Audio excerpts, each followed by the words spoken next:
Hello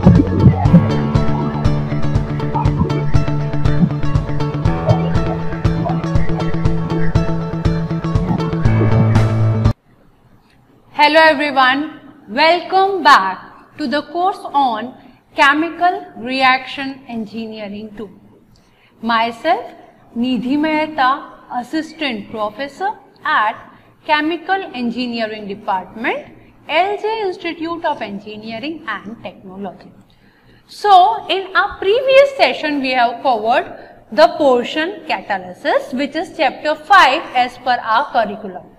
In present session or in this particular session, we will start with a new topic, which is solid catalyzed reaction kinetics.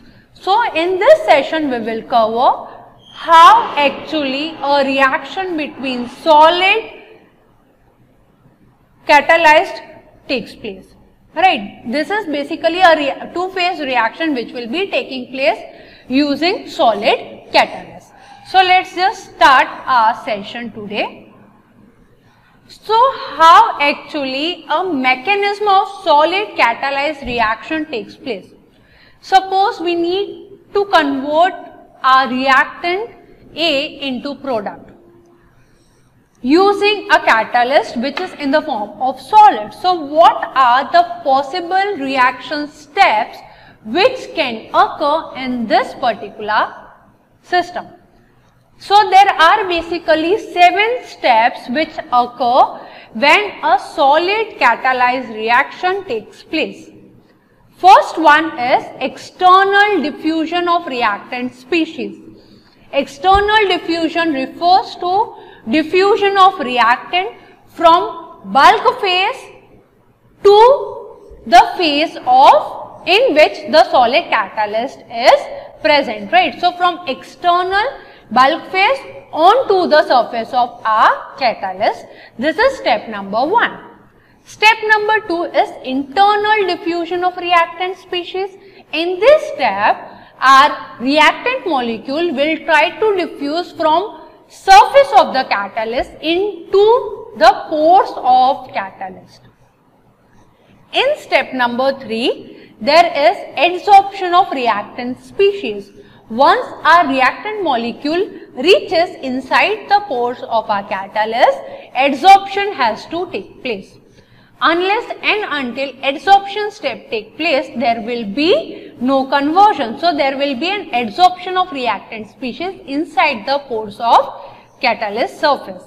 Then the fourth step comes, which is surface reaction to form product. Then once it is adsorbed, it will try to convert into desired product, followed by desorption of formed product.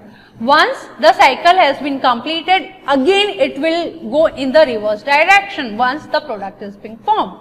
So, now formed product is already adsorbed inside the pore of catalyst. So, it will try to dissolve from that particular portion. It will try internal diffusion from internal surface of catalyst and it will come out to the outer surface of catalyst. Right. So, it is known as internal diffusion from inside pore to coming out of the pore of catalyst. Then there will be an external diffusion, that is from onto the surface of catalyst, the formed product will move to the bulk phase of our system. So, these are basically 7 steps which are essential in any solid catalyzed reactions. Now, as you can see, all the 7 steps are being mentioned here in this particular figure. As you can see here, let me just show you using this arrow. So, as you can see here, A and B are the reactant, right? These are our reactant. So, what will happen is A and B are initially present in the bulk phase. They will try to move from bulk phase onto the surface of catalyst. So, as you can see, this brown bundles, as you can see, are the solid catalyst. So, initially there is external diffusion. From this particular phase, they are trying to move and come on the surface of our catalyst.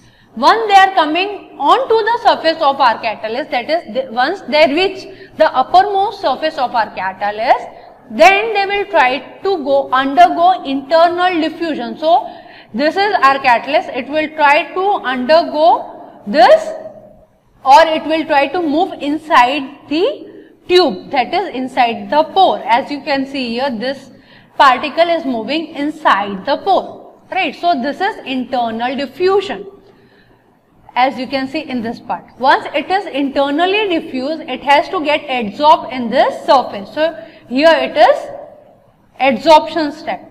Once A and B, both reactant are adsorbed on the surface, then they can combine with each other and form the desired product. That desired product is again try to dissolve from internal surface of our catalyst and come out from the pore of our catalyst, as you can see in this particular figure. So, formed product is again coming out of the pore, which is known as internal diffusion of product species. Once it is coming out, after that there is a step where it will be going back to the bulk phase, which is known as external diffusion of product species. So, this is the basic mechanism of our catalyst or solid catalyzed reaction. Now, we need to determine out of these 7 steps which will be the controlling step, and for determining that we must know which is the slowest step, because we know that the slowest step in our reaction is the controlling step. So, one by one we will consider all the 7 cases and we will see which will be the controlling step. So, how we can determine the slowest step or controlling step. So, step number 1, which is external diffusion of reactant species. As we can see this, in this our aim is to determine overall rate of reaction that directly affects the productivity, right. So, suppose this is my controlling step. So, my external diffusion is the controlling step. How it can react then? So, if this is my bulk mode, CA refers to concentration of reactant A. When I am writing suffix B, that refers to concentration of reactant A in the bulk phase. Here CAS refers to concentration of reactant A in the surface or in the solid phase of catalyst, right. So, what actually happens is moles of A has to come or has to travel from this bulk phase to the surface of catalyst, right. So, it has to come from this bulk phase to this phase, and for that we know that rate of reaction can be written as Kc, which is rate constant, CAB, that is concentration of A which is present in the bulk phase, minus CAS, that is concentration of A which is present in the solid phase, right. So, using boundary layer equation we can use this one, RA equals to CAB minus CAS. So, this is the equation which we can use for this external diffusion reactant step. Now, we can plot a graph between V by dP and overall rate, and using this we can determine that how the overall rate depend on the flow rate, right. So, this is how we can use the step number 1. Now, coming to next step, which is internal diffusion of reactant species. Here we are considering that step number 2, that is internal diffusion of reactant species, is the controlling step. So, if we consider step number 2 as controlling step, so what we are saying is that when my molecule is traveling from surface of catalyst inside pore of catalyst, this time is the controlling time for overall rate of reaction, right. So, for that what we can do is we need to determine rate of reaction, and for determine rate of reaction we know that how much moles of reactant can go inside the pore.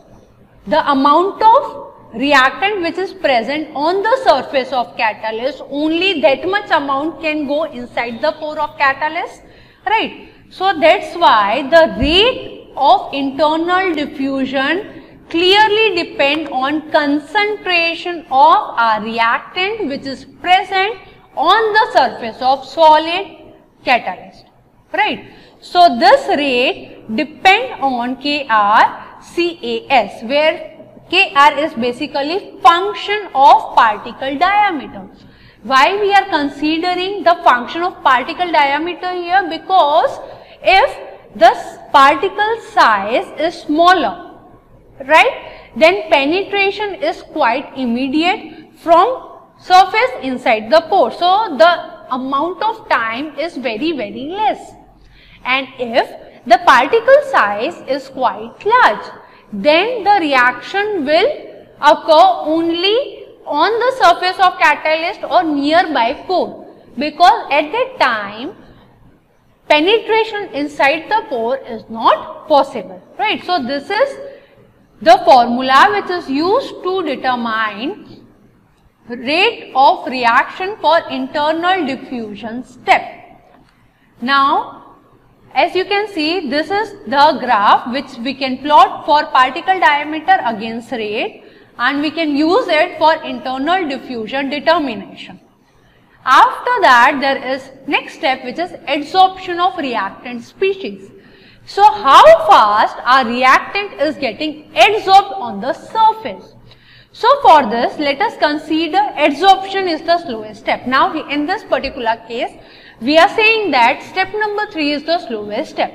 So Ct, which is total molar concentration of active site per mass of catalyst, we need to determine this, and for determining this we need to know the instantaneous concentration of vacant site. So how we can determine Ct, that is total molar concentration of active site. More the vacant site present, faster will be rate of reaction, right? So we need to determine this, and for that we can see here Ct, that is total molar concentration of active site, can be given as number of active sites upon mass into Avogadro number, and Cv is instantaneous concentration of vacant sites. So as you can see here, CAS is basically concentration for them, and CABS is for concentration of adsorbed P. Now, how to calculate rate of adsorption? For rate of attachment of a species, we can use Ka into partial pressure which we are applying into vacant sites, concentration of vacant site, and for K rate of detachment we can use K minus A into CAS. So difference between both of them can be utilized for rate of adsorption determination. This is the graph which we are going to plot for partial pressure against concentration, and this will be helpful for determining the rate of adsorption. This is all about all the 3 steps for solid catalyzed reaction. Hope all the things which we have covered today are clear. Thank you.